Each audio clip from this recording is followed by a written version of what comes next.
નરેન્દ્ર પટેલ, મોરાભાગળ રાંદેરનો રહેવાસી છું. હું સુરતમાં જ છું. ભણતર છે મારું બી સિવિલ બેઝિક, ત્યાર પછી master of engineering in civil specialization in environmental engineering. 1985માં એમઈ સિવિલ કર્યું. 1982ની સાલથી ટીચિંગ પ્રોફેશનમાં Sardar Vallabhbhai national institute of technology ઈચ્છાના સુરતમાં લગભગ 30 વર્ષથી ટીચર તરીકે. શેર બજારમાં શરૂઆતમાં જ્યારે હું 5-1 વર્ષ પહેલા એન્ટર થયો ત્યારે જસ્ટ ફન તરીકે જોઈન કર્યો હતો કે ચાલો થોડુંક કમાઈ લે. એ હિસાબે કમાવાની કોઈ જરૂર તો છે નહીં, because I M gating enough salary, પણ જસ્ટ આનંદ માટે શરૂ કર્યો. ફોર 4 યર્સ ઘણી બધી વખતે મેં કોઈની ટિપ્સથી ધંધો કર્યો, કોઈક વખતે ડિલિવરી લીધી, ઇન્ટરનેટમાં પણ નાના માર્કેટિંગથી નીકળીને 1-2 રૂપિયા પણ કમાવાની કોશિશ કરી. But it was just A fun and I was enjoying.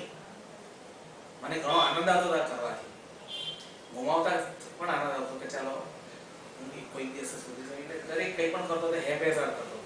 કોઈ પણ જાતના પ્લાનિંગ વગર શેર લેવા કે કોઈ સામાન્ય અભ્યાસ કરીને શેર લેવો, કોઈ પણ શેરના પ્રેમથી શેરને લેવા કરતો હતો. ત્યાર પછી મારા શાળાના છોકરાએ મને એક વખત જણાવ્યું કે નિફ્ટી ટ્રેડિંગ કંપનીની સુરતમાં જે એકેડેમી આવી છે, એ લોકો આવું શિક્ષણ આપે છે, એનો વેબિનાર એટેન્ડ કરવાનો મને કીધો. વેબિનાર એટેન્ડ કર્યું ત્યારે મારી પાસે હેન્ડ ફ્રી નહીં હતું, એટલે હું ચાલુ તો કર્યું, સાંભળી છે પોતાના લેવલ જે આપ્યા હતા મેં જોયા. મને થયું કે આમાં કંઈક લાગે છે.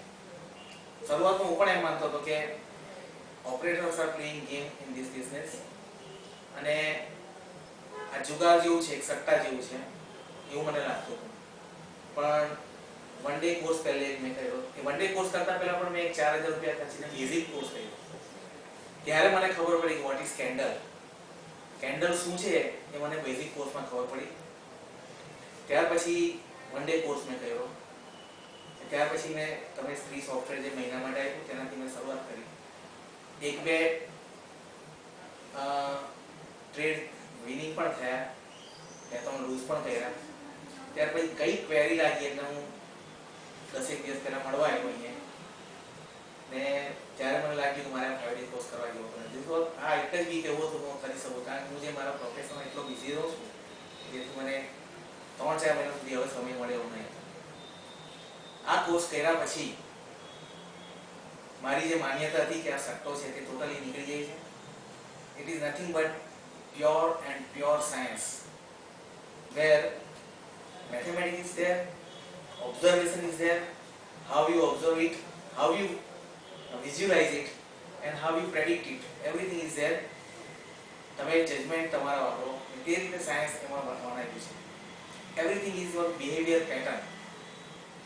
આ 5 દિવસમાં દીક્ષિત સાહેબ સાથે જે ઘરોબો બંધાયો, એમની જે શીખવવાની સ્ટાઇલ હતી, દરેક ક્ષેત્ર પર રિક્વેસ્ટ કરતા જ એક જ વસ્તુ 5 વખત પૂછો તો પણ 5મી વખત પણ હસતા હસતા સમજાવવાની એમની જે પદ્ધતિ, ને એકદમ સરળ લેંગ્વેજથી શીખવાનું રીત, દરેક વસ્તુને એક્ઝામ્પલ સહિત સમજાવવાનું. આવા ટીચરો મળવા આદર્શ ઘણા અઘરા હોય છે, પણ હું પોતાની જાતને નસીબદાર માનું કે આટલા સારા સમજાવવાના ટીચર મને મળ્યા. હવે પછી મને થોડો વિશ્વાસ આવ્યો છે કે હું અત્યાર સુધી જે ગુમાવતો હતો અમુક ખોટા શેરો પકડીને, હવે વ્યવસ્થિત રીતે એમના સમજાવવાથી હું કામ કરી શકીશ, તો મને પોતાનો સંપૂર્ણ વિશ્વાસ છે કે હું કંઈક હવે લીગલી અને સાયન્સથી કમાઈ શકીશ. આ કોર્સ હું મારા નાના છોકરાને પણ આવતા વર્ષે કરાવવાની ઈચ્છા ધરાવું છું, ફૂલ ટાઈમ જ 5 ડે કોર્સ, કે જે મારી માન્યતા દૂર જ થઈ ગઈ છે કે it is not a gambling or a otherwise science જ છે, મેથેમેટિક્સ જ છે. તો હું ઈચ્છા રાખીશ કે મારા ખુદના છોકરાને કરાવીશ, ને મારા બીજા 1-2 શેર બ્રોકર મિત્રો છે, મારા છોકરાના ફ્રેન્ડો છે, તેમને પણ હું સજેસ્ટ કરીશ કે આ કોર્સ કરે. આ કંપની, આ એકેડેમી ઘણી આગળ વધતી રહે તેના માટે હું બેસ્ટ વિશેષ આપું છું. Thank you so much sir for જે સપોર્ટ મને દિવ્યેશ પાસેથી મળ્યો, પ્રશાંત પાસેથી મળ્યો અને બીજા સ્ટાફ મેમ્બરો પાસે મળ્યો, એ હું બોલી શકવાનો નથી. રાધર હું કહી શકું કે મેં બીજા 4-5 મિત્રો બનાવ્યા જિંદગીમાં. Thank you so any much સાથે ફોર લાંબી દેટ સર. સમય સુધી દોસ્તી રાખી શકું. એની સાથે મારે બીજું કોઈ મારા કો સ્ટડી